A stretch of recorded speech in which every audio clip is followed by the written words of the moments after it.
আসসালামু আলাইকুম। আজকে বানাচ্ছি ফুচকা। ফুচকা খেতে ভালোবাসে না এমন কেউ আছে বলে আমার মনে হয় না। বাড়িতে ফুচকা বানিয়ে নেবো। সচরাচর আমরা দোকান থেকে কিনে এনে খাই, কিন্তু বাড়িতে ফুচকা বানানোর সুবিধা হচ্ছে মন মতোই খাওয়া যায়। আজকে আমি দুই রকম পানি দিয়ে ফুচকা বানিয়েছি, তেঁতুল পানি আর কাঁচা আমের পানি। কাঁচা আমের পানি দিয়ে কি কখনো ফুচকা খেয়েছেন? তাহলে চলুন রেসিপিটা পুরোপুরি দেখে নিন। অসম্ভব মজার, একদম ফ্লেভারফুল, দোকানের থেকে হাজার গুণ বেশি মজার। প্রথমেই এইখানে গ্যাসের ওভেনটা অন করে একটা কড়াই বসিয়ে দিলাম। দিয়ে দিলাম 200 গ্রাম মতো সাদা তেল। তেলটা গরম হলে প্রথমে এইখানে শুকনো লঙ্কা আমি ভেজে নিচ্ছি আলুটা মাখার জন্য। এবার এর মধ্যে দিয়ে দেবো এই যে ফুচকা। ফুচকা খাওয়ার জন্য বেশি খাটাখাটনি করার আর দরকার নেই।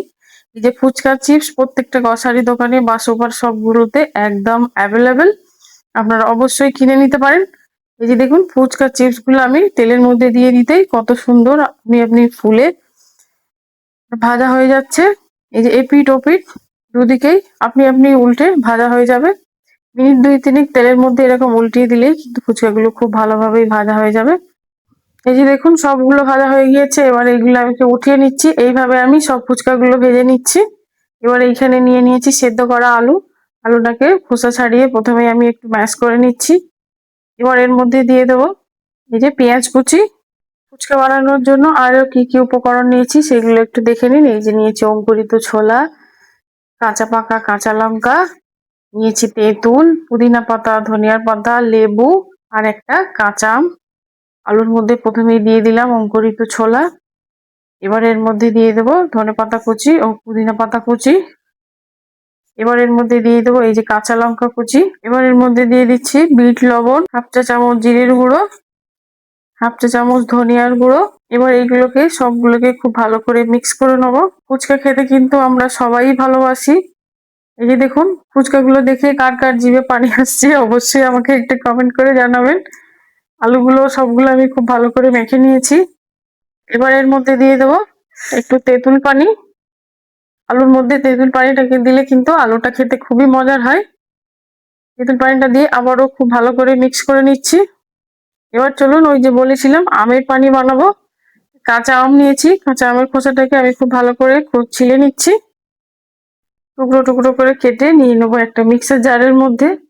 এবার ওর মধ্যে দিয়ে দেবো দুই তিন টুকরো আদা কুচি, ধনে পাতা ও পুদিনা পাতা কুচি। এবার এর মধ্যে একদম অল্প একটু পানি দিয়ে আমি এটাকে মিক্সার জারের মধ্যে একবার ব্লেন্ড করে নেবো। এই যে দেখুন কাঁচা লঙ্কা দিতে ভুলে গিয়েছিলাম, আবার একটু কাঁচা লঙ্কা দিয়ে খুব ভালো করে ব্লেন্ড করে নিচ্ছি। এবার এই যে একটা বোলের মধ্যে একটা ছাঁকনি নিয়ে নিয়েছি। এবারে এই জুসটাকে খুব ভালো করে ছেঁকে নিব। মিক্সার জারের মধ্যে একটু পানি দিয়ে ধুয়ে এটাকে আমি খুব ভালো করে ছেঁকে এই যে একটা জুস বানিয়ে নিয়েছি। কাঁচা আমের এই জুসটা অবশ্যই একবার বানিয়ে ফুচকা খেয়ে দেখবেন, এর স্বাদ আপনি জীবনেও ভুলতে পারবেন না। এবার এর মধ্যে দিয়ে দিলাম পাতিলেবুর রস। পাতিলেবুর রস দিয়ে এবার এর মধ্যে দিয়ে দেবো বিট লবণ, হাফ চা চামচ ধনিয়ার গুঁড়ো।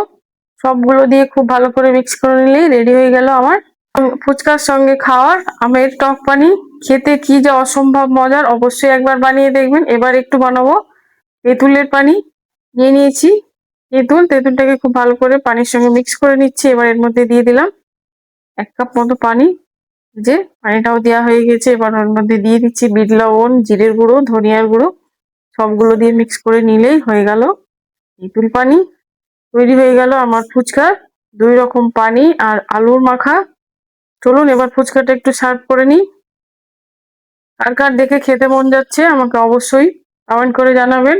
আর একটু কষ্ট করে অবশ্যই বানিয়ে খেয়ে নেবেন। এই যে দেখুন ফুচকাগুলো আমি সার্ভ করে নিয়েছি, দেখতে কত সুন্দর লাগছে। এবার চলুন একটা ভেঙে খেয়ে নিই। আশা করছি আমার আজকের রেসিপি খুবই ভালো লেগেছে। ভালো লাগলে একটা লাইক করে আমাকে অবশ্যই কমেন্ট করে জানাবেন। আবারও নিয়ে আসছি অন্য এক রেসিপি। সবাই ভালো থাকবেন। আল্লাহ হাফিজ।